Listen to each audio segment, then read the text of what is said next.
Well, what does Marvel Studios really need to give us after Secret Wars? We know it's going to be a seminal event in the Marvel Universe, and with all the word of reboots coming our way, I think there's some elements that absolutely have to be in the updated Marvel Universe, and some refocus on characters that, quite honestly, fans have a lot of interest in. So let's dive into that and talk about it for a minute.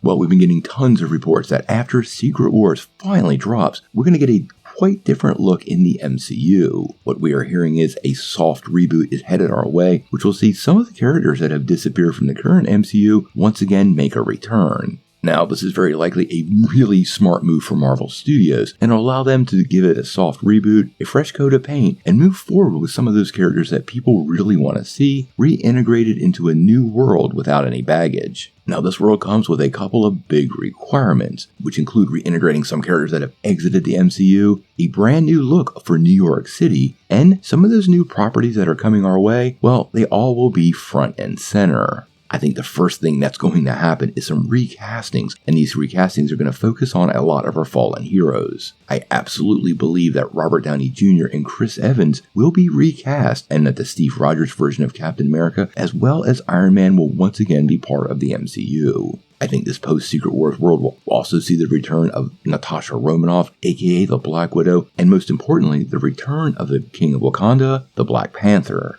Marvel's upcoming phases were really built around Chadwick Boseman and his amazing performance as the Wakandan King. But as many of you know, we lost him way too soon, and I think that alone has derailed the Marvel Universe in an unexpected way that there is simply no way to fix. Restoring these core 4 characters will bring a lot of fan interest, and quite honestly, we've seen recastings for big name characters many times in the past. There have been multiple James Bonds and Batman, and honestly, I think Marvel Studios kind of setting a tone that castings can be swapped out instead of sticking with one actor. Well, that'll give them the flexibility to keep the franchises and the faces fresh, all while not being tied into mega contracts, which ultimately is the reason Robert Downey Jr. started appearing less and less. I also think in this new Marvel world, we're going to see a completely different coat of paint on the locations that populate the world. I suspect we get a whole new New York City, this time with some familiar places like Avengers Mansion, the Baxter Building, as well as Xavier's School for Mutants. We all know the MCU is indeed a reflection of our world, but there's no problems with embracing the source material that fans have gravitated to for so long. Additionally, I expect a couple of new locations that we've been teased with for quite a while, including journeying to the moon to meet the Inhumans, maybe to the Savage Land, which is an instant billion-dollar movie, and of course, Doctor Doom's Latveria.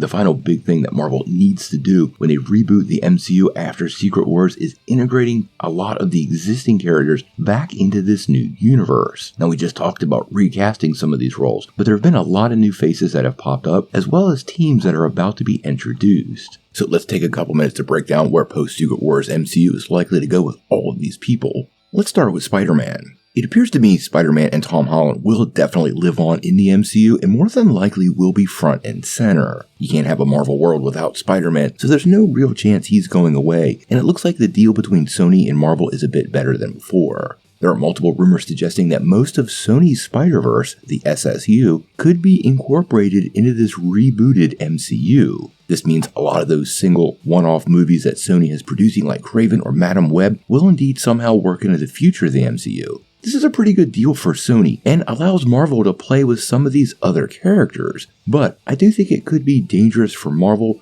because quite honestly, Sony has continuous quality problems. I think the big upside though are the Spider-Man villains. They're super important to the larger Marvel world, in particular Norman Osborn, and bringing this all under one storytelling umbrella could allow for some pretty cool developments and those classic Spider-Man villains to rub elbows with other Marvel heroes.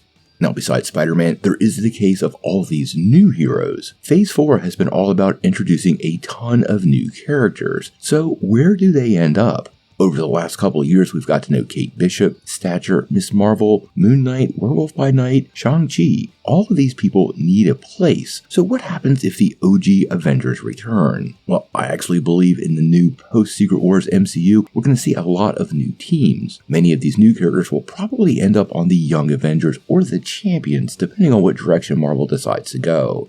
And I believe many of the horror characters will eventually find their way into a Midnight Suns type team-up. Now, I think the big deal will be none of these characters will likely overshadow the big players until they've been allowed to grow organically side by side with them. That means we should be prepared for some of them to be relegated to rather minor roles, sadly, but I don't think most of them are actually going to leave the MCU, but it will be curious on how Marvel keeps them relevant if they're not getting a lot of screen time.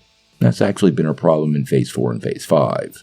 And then there's the big ones, the Xmen and the Fantastic Four. Now, the original MCU was basically built on the Avengers, introducing each one of the Avengers, and most of the other projects somehow being adjacent or tied to the Avengers, probably minus Guardians of the Galaxy. I actually think Marvel will basically increase the foundation post-Secret Wars by adding the X-Men and the Fantastic Four as key blocks in that whole process. I also think solo movies for any of these characters could be very likely, probably with the most high-profile character being Wolverine. Additionally, I think spin-offs are very likely, at least characters spinning out of the bigger family of these new teams, like Silver Surfer spinning out of Fantastic Four. Now, all of this stuff fits great in the MCU and in the greater Marvel universe, so I think we should all be pretty excited, but Marvel's going to have a heck of a time managing and planning for all these characters. The new post-Secret Wars MCU is going to be massive, and I think Marvel's best bet is to go back to basics, start telling some smaller scale stories in this new version of the universe, and once again build up to big event films where we can see our crossovers, without cutting down on the time that we need to have to get to know these characters. Hopefully we know more from Kevin Feige himself very, very soon.